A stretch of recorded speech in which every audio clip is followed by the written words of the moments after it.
Sem o que comer e com muito frio, a cigarra foi bater à porta da formiga.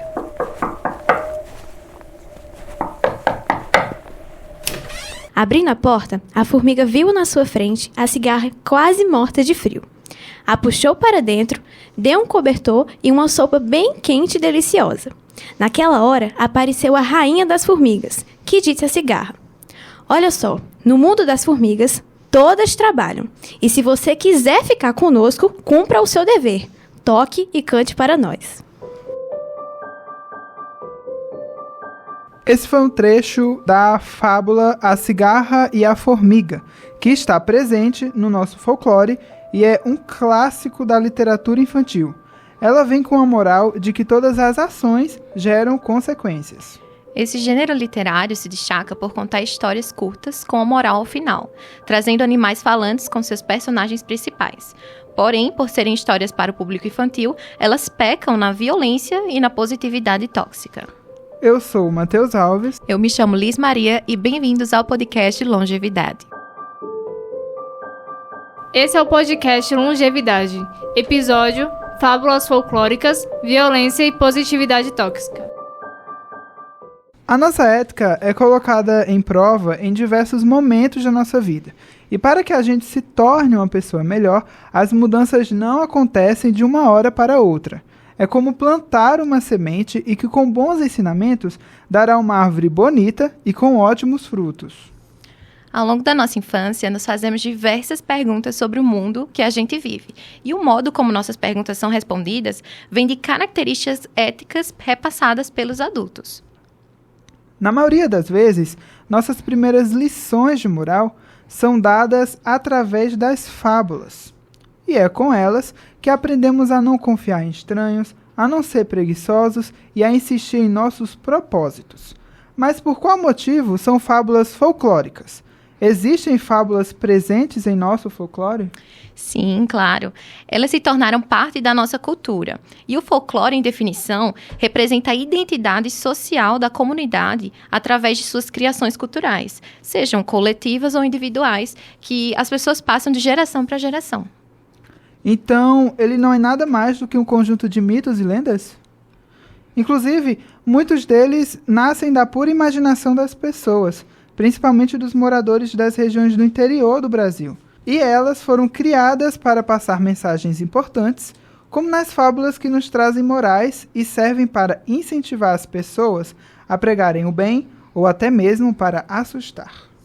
Os mitos de folclore brasileiro são narrativas que possuem um forte componente simbólico. A gente sabe que pessoas de mais idade muitas vezes não conseguiam explicar os fenômenos da natureza, de modo científico. Então, eles criavam mitos com o objetivo de dar sentido a essas coisas do mundo. Eles também serviam como uma forma de passar conhecimentos e alertar as pessoas sobre perigos, defeitos e qualidades do ser humano. Então, animais, deuses, heróis e personagens sobrenaturais se misturam com fatos da realidade para dar sentido à vida e ao universo. Então, entender como surgiu a fábula é tão interessante quanto ver como ela ainda impacta no crescimento étnico de uma criança.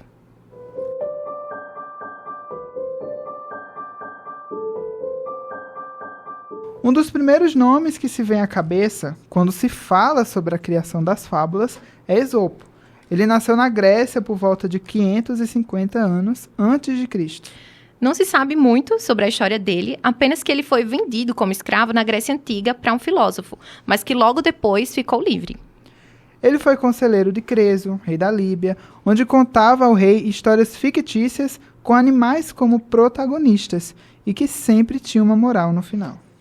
Esse gênero, que até então não tinha nome, foi chamado de fábula, tornando Esopo o primeiro fabulista que se tem conhecimento. Esopo tem em seu currículo histórias como A Lebre e a Tartaruga e A Cigarra e a Formiga, que são clássicos da literatura infantil. Junto a ele, outros fabulistas fizeram sucesso, como o francês La Fontaine, que foi quem reescreveu as histórias de Esopo por volta de 1668, também Fredo, 15 anos antes de Cristo, que escreveu a famosa fábula do lobo e o cordeiro. Temos nosso representante no Brasil. Sabia, Liz? Escritor Monteiro Lobato, que escreveu fábulas como A Onça Doente e O Pastor e o Leão.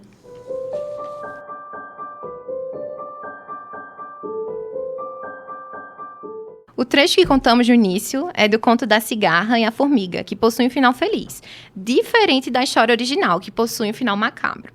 Isso de trazer finais felizes é uma atitude que está sendo adotada recentemente pelos escritores. Por serem consideradas histórias infantis, essas mudanças tiveram que ser feitas por notarem um padrão violento nas fábulas. Como também mostram lições por meio de atos cruéis, como a fábula O Rato e a Rã. Um rato desejava atravessar um rio, mas tinha medo, pois não sabia nadar.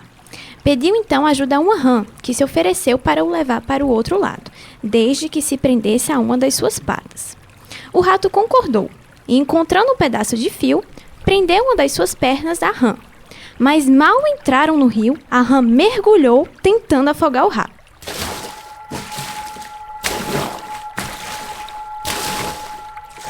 Naquele momento, estavam os dois se debatendo, a rã tentando afogar o rato e ele tentando se salvar, quando passou uma ave por cima dos dois, que vendo o rato sobre a água, baixou sobre ele e o levou nas garras, juntamente com a rã. Este, por sua vez, ainda no ar, comeu os dois. Essa fábula é apenas um exemplo do quanto elas trazem a violência como meio para alcançar a justiça, ou como o mal não compensa.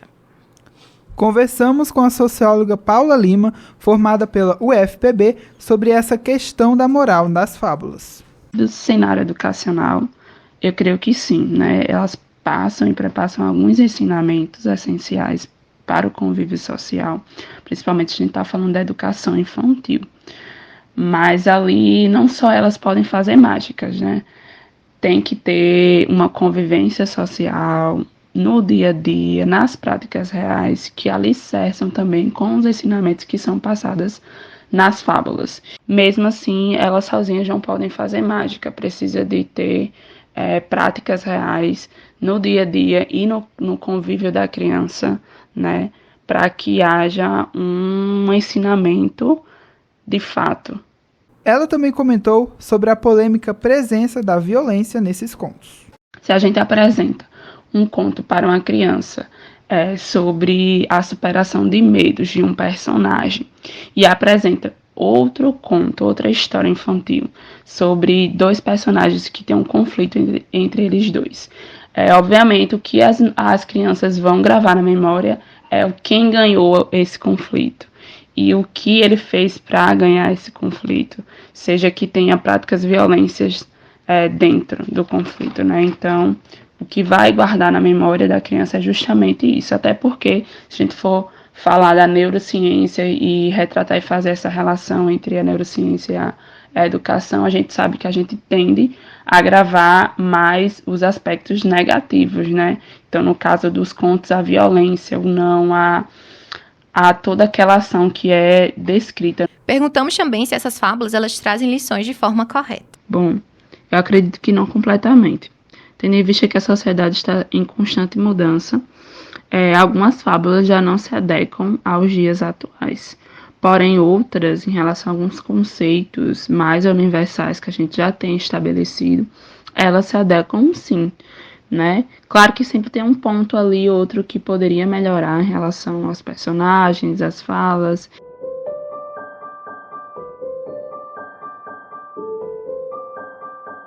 Histórias como essas sempre vêm com uma moral que deixa uma reflexão ao leitor, trazendo uma positividade muitas vezes irreal.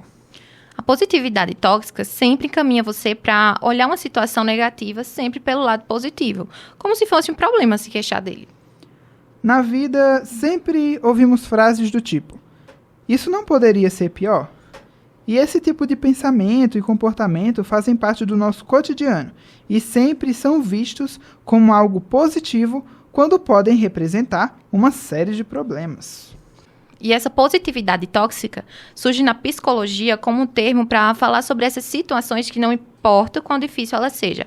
Você precisa manter o otimismo para não ficar pior do que já está. Então, o pensamento é que você precisa ignorar essas emoções negativas e focar apenas nas positivas, mesmo que elas não sejam sinceras.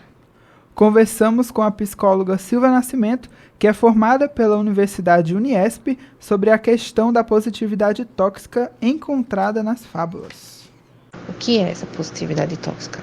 de modo bem sucinto, são ações ou a tentativa de controle de certas emoções que tentamos fazer, né, quando passamos por situação de frustração, ou de tristeza, ou de desamparo. Então, para não se sentir ou não permitir se sentir triste, vulnerável, as pessoas recorrem a outros tipos de pensamento. Quando acontecem frustrações, a gente tem sim que sentir, tem sim que se sentir mal, se sentir frustrado, ficar irritado. Quando a gente passa por uma situação de frustração, o que é indicado, o que é interessante fazer é a gente refletir sobre o que aconteceu, sobre como a gente se sentiu, se foi tristeza, se foi raiva, se foi frustração. A partir desse sentimento, a gente internaliza, reflete e age no mundo, né? Na positividade tóxica não existe esse caminho de internalização de sentimento, de reflexão, né? Simplesmente eu vou ser feliz, eu não posso ser triste, eu não combino com a tristeza. Só que sentimentos assim também fazem parte do ser humano, né? Fazem parte da reflexão e de evolução, só que também são dolorosos. A psicóloga completa respondendo se as fábulas influenciam as crianças. Sobre a questão das fábulas infantis, se elas podem realmente influenciar uma criança, pode. Todas as fábulas, todas as histórias, todos os contos têm uma certa influência na criança. O que vai determinar se essa influência vai ser traumática ou não, se vai se internalizar nela ou não, é a frequência que é contada, com o que mais ela é associada. Por exemplo, a fábula que você me perguntou sobre a formiga e a cigarra, se eu não me engano, sobre uma trabalha e outra tem lazer, e aqui tem lazer depois de passar fome, e aqui trabalha, tem o sustento, tem tudo. Se a família falar isso, dessa fábula, reforçar a questão financeira e tudo mais, numa intensidade consideravelmente, né, grande, pode sim ter influência na questão de ela ser uma pessoa que tema pela insegurança financeira num nível muito exacerbado, né? Todas as crianças que vão ouvir essa fábula vão se transformar em crianças que têm questões com o financeiro? Não, né? Depende muito de outros fatores acarretados às fábulas. Como ela é contada, por quem ela é contada, com que frequência é contada, aqui ela ao que a fábula se relaciona com o ambiente que a criança vive, tem uma influência sim, mas não é determinante.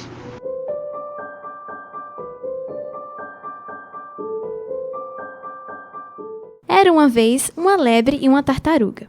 A lebre vivia zombando da lerdeza da tartaruga.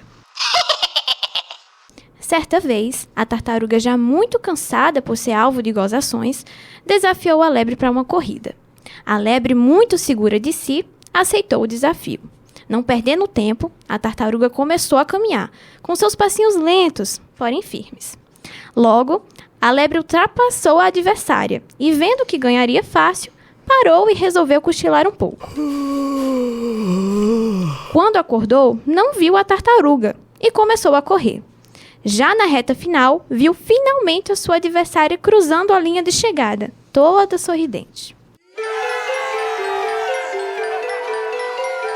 Esse é um exemplo de positividade excessiva. Uma das interpretações que a gente pode ter dessa história é que quando se vai devagar e com esforço, se chega longe. Mas nem tudo na vida é assim.